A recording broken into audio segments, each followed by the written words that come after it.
This is a video of the aftermath of a strike in the al-Shati refugee camp in Gaza. According to journalists working for CNN, the attack came during intense Israeli bombing Sunday night. The IDF has not commented on the incident.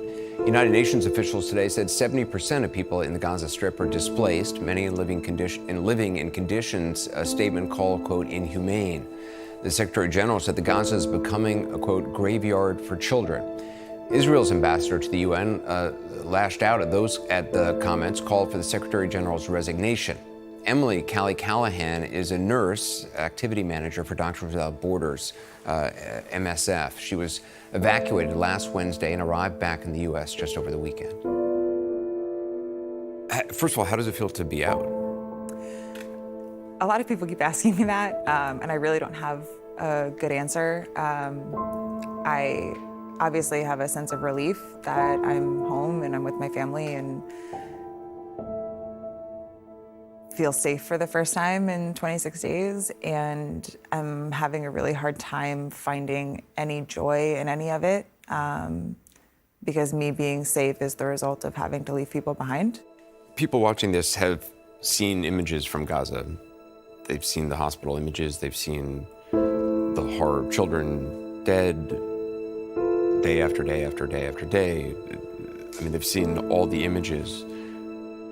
But to actually be there and to experience it, you're experiencing all these things which a camera can never capture. So could you just talk a little bit about when you close your eyes at night, what is it you think about now? I think the answer to that question, I'll start at KYTC, which was, we were relocated about 5 times over the course of 26 days due to security concerns. And one of the places we wound up was the Khan Yunis training center. We call it KYTC. That's when people had evacuated to the south, so you were in the south of Gaza. Yes, when we went to below Wadi Gaza line. And by the time we left there were 35,000 internally displaced people living alongside us. There were children with just massive burns down their faces, down their necks, all over their limbs.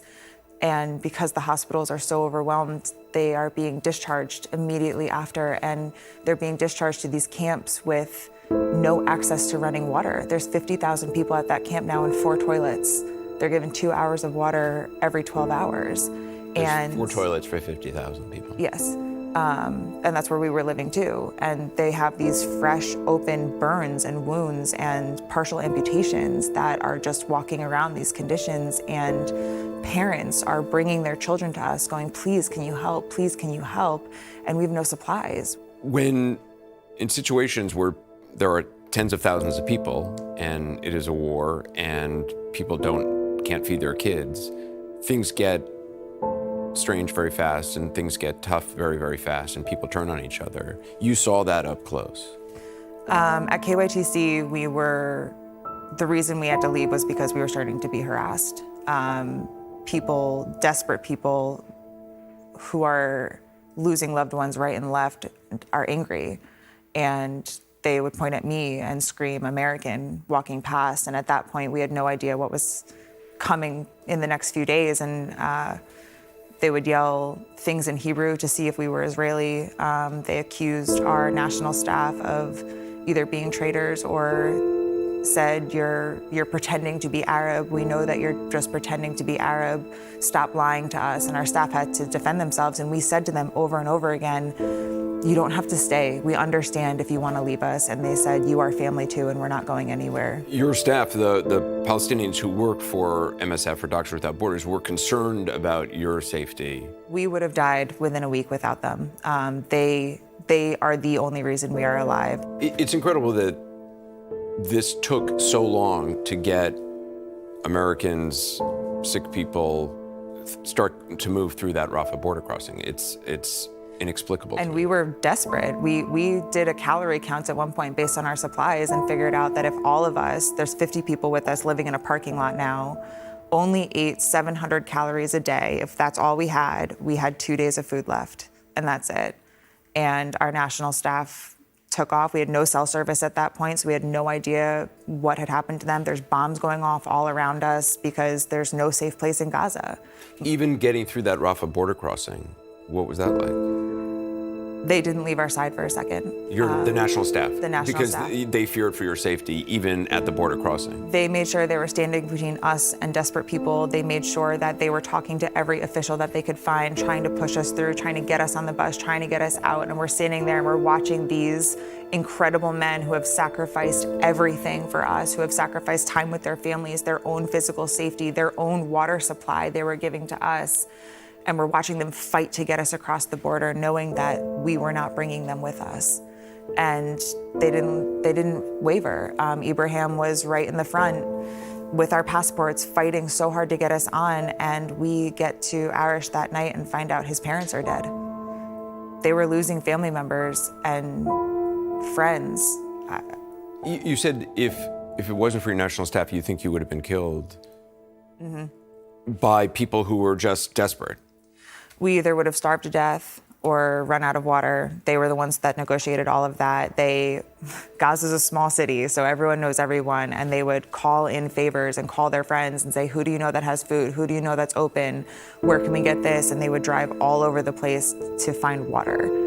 And when we ran out of bottled water in Gaza, they were the ones that were able to figure out that the water truck was coming here at these times, and oh, I know this guy has a grocery store and they still have power sometimes. I think I can probably get something from them. Like when I say we would have starved to death without them, I'm not exaggerating. And in the moments of absolute desperation of civilians, they were steadfast and calm and just talked to them and said, these people are also in the same boat that you are. They have no supplies. They also have no food and water. They are also sleeping outside on the concrete, and did it in such a beautiful way that they were able to talk them down with love and kindness. There was no violence in their heart, and it calmed everyone around them down as well. Would you go back to Gaza? In a heartbeat, in an absolute heartbeat. My heart is in Gaza. It will stay in Gaza.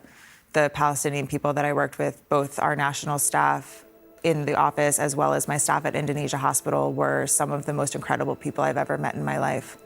When everything went off and we got the notice to move south of Wadi Gaza, I was texting my nurses at Indonesian Hospital, and I said, we lost a nurse weekend one. He was killed when the ambulance outside the hospital was blown up. And I was texting them when we got the evacuation orders, and I said, did any of you move south? Did any of you get out? Like, are any of you coming down this way? And the only answer I got was, this is our community, this is our family, these are our friends. If they're gonna kill us, we're gonna die saving as many people as we can.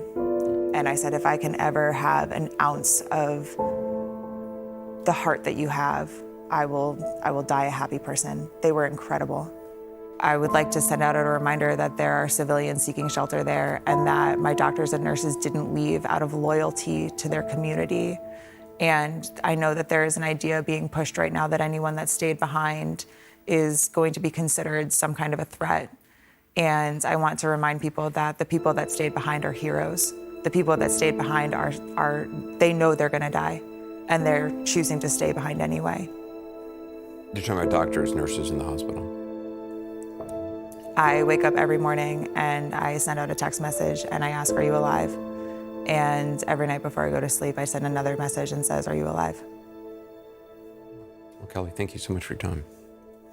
Thank you.